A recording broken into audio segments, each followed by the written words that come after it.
모압의 심판 근거도 결국 또 교만이 됩니다. 이 모압의 이 심판이 내려진 선언 때문에 이사야가 슬퍼하는데요. 제가 계속 묵상하면서도 이 장면이 좀 낯설긴 합니다. 이게 잘 된 것 아닌가 이렇게 생각하는데, 하나님은 온 열방을 사랑하시고 그들이 회개하고 돌아오기를 기다리시는 거죠. 기다리는 아버지처럼. 그러니까 이사야의 마음에 그 하나님의 마음이 투영이 된 것이라고 볼 수가 있겠습니다. 그래서 9절부터 11절 말씀 보시면, 그래서 야셀이 심마에 포도나무를 두고 울 때 나도 함께 울고 있다. 헤스보나 엘르알레아, 내가 눈물로 너를 적시는구나. 다 익은 내 여름 열매와 내 수확물을 보고 기뻐 외치던 소리가 그쳤구나. 과수원에는 기쁨과 즐거움이 사라져버렸고 포도원에는 노래소리나 환호성이 울려 퍼지지 않고 포도주 틀에는 포도 밟는 사람이 없구나. 내가 그 환호성을 그치게 했다. 그래서 모압 때문에 내 내장이 하프처럼 떨리고 길하레셋 때문에 내 창자가 뒤틀린다. 그러니까 이사야의 눈물을 통해서 하나님의 슬픔이 투영이 되는데, 그 열방을 아주 긍휼히 여기시는 하나님이 느껴지지 않습니까?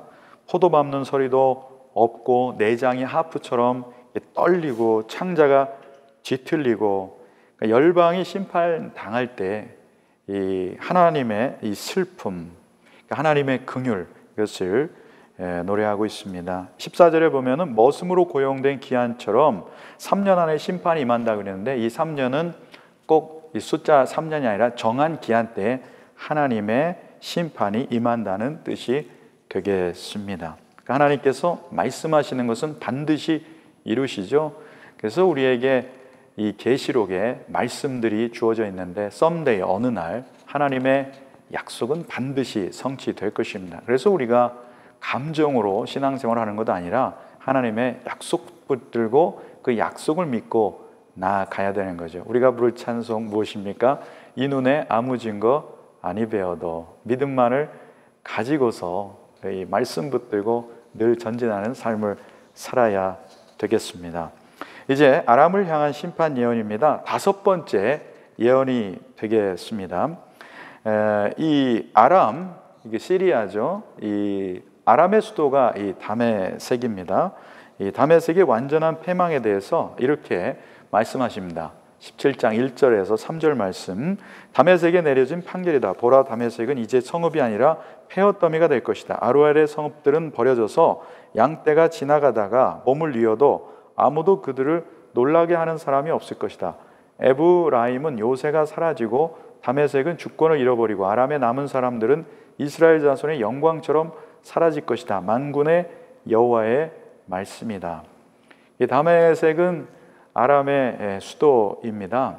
이 북이스라엘과 아람이 이 동맹을 맺죠.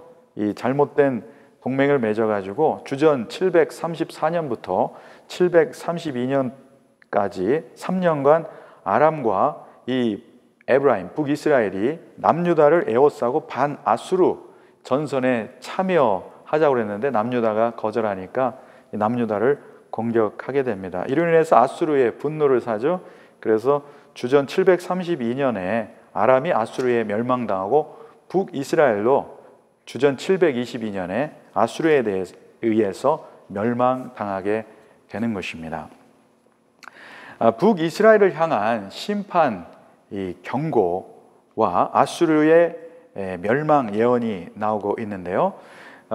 이 17장 4절부터 14절 말씀은 아람을 향한 심판 후에 앞으로 멸망할 아람과 동맹을 맺은 북이스라엘을 향해서 주시는 심판 경고입니다. 북이스라엘도 하나님의 심판이 임하게 될 것이다. 근데 이 북이스라엘이 왜 심판당하는지 보면 됩니다. 그러니까 이 북이스라엘은 그 선한 왕이 20왕 중에서 19왕 중에서 하나도 없습니다. 그래서 하나님께 묻지도 않고 오히려 우상에게 가서 자기들의 앞날을 의탁하는 그러한 우를 범했기 때문인데요. 이어지는 말씀 보시면 이 7절에 보면 그날에 사람들은 그들을 만드신 분을 바라보고 이스라엘의 거룩하신 분께 눈을 맞출 것이다.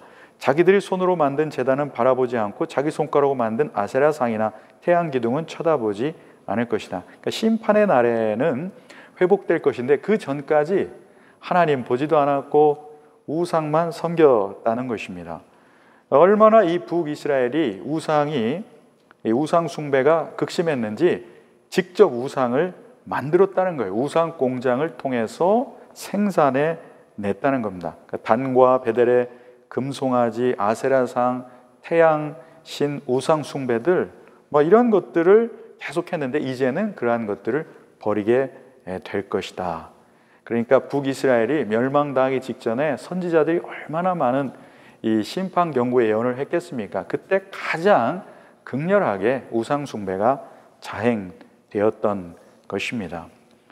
이 북이스라엘이 파괴된 이유에 대해서 9절과 11절에 계속해서 예언하고 계신데요. 9절, 그날에 그들의 튼튼한 성읍들은 마치 휘족속과 아모리족이 이스라엘 자손 앞에서 버려두고 도망친 성읍들처럼 폐허가 되고 말 것이다.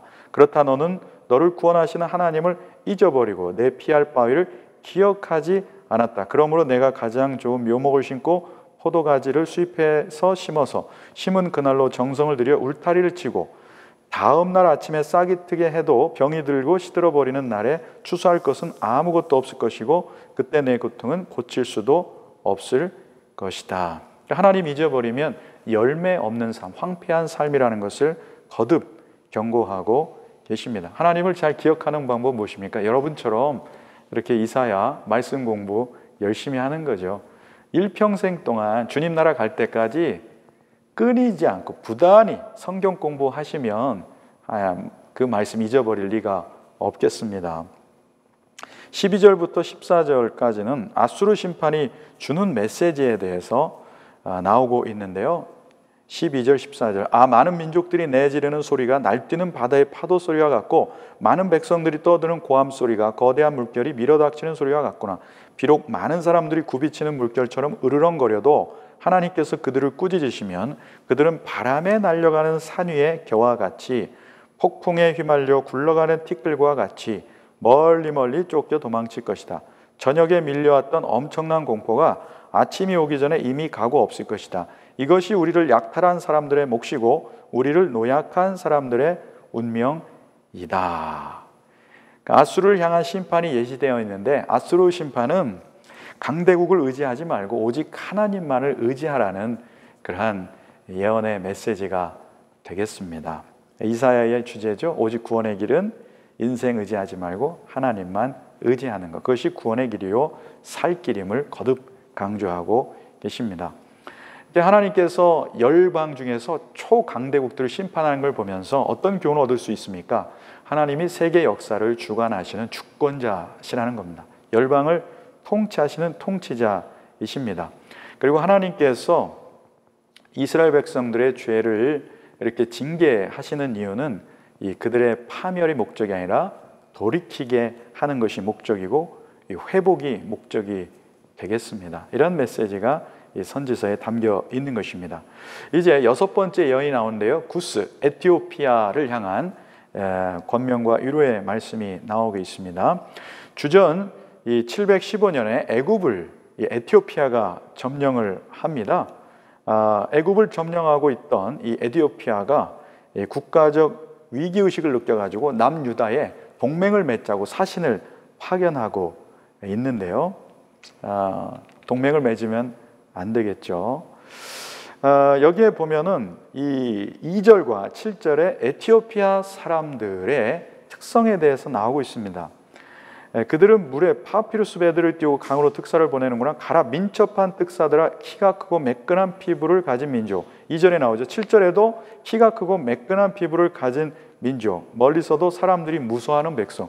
그러니까 신체적 특성이 굉장히 강렬한 그런 아주 강력한 그런 피지컬 능력을 갖고 있는 것을 볼 수가 있습니다. 이들이 이제 에티오피아 민족인데요. 그러나 이 근육질의 힘으로 강력한 나라를 이루고 인근 나라에 두려움을 주지만 그러나 하나님은 이 에티오피아를 굴욕적으로 심판하시겠다는 겁니다. 그리고 패배와 몰락으로 몰아가셨다가 다시 에티오피아를 구원하게 하시겠다고 말씀하십니다. 왜 그렇습니까? 하나님의 열방에 대한 심판 경고 궁극적인 목적은 파괴에 있지 않고 이 구원에 있기 때문에 그렇습니다. 회복에 있기 때문에 그렇습니다. 그래서 하나님은 에티오피아를 다시 재활 복구하시겠다고 말씀하시는 겁니다. 수고 많으셨습니다. 감사합니다.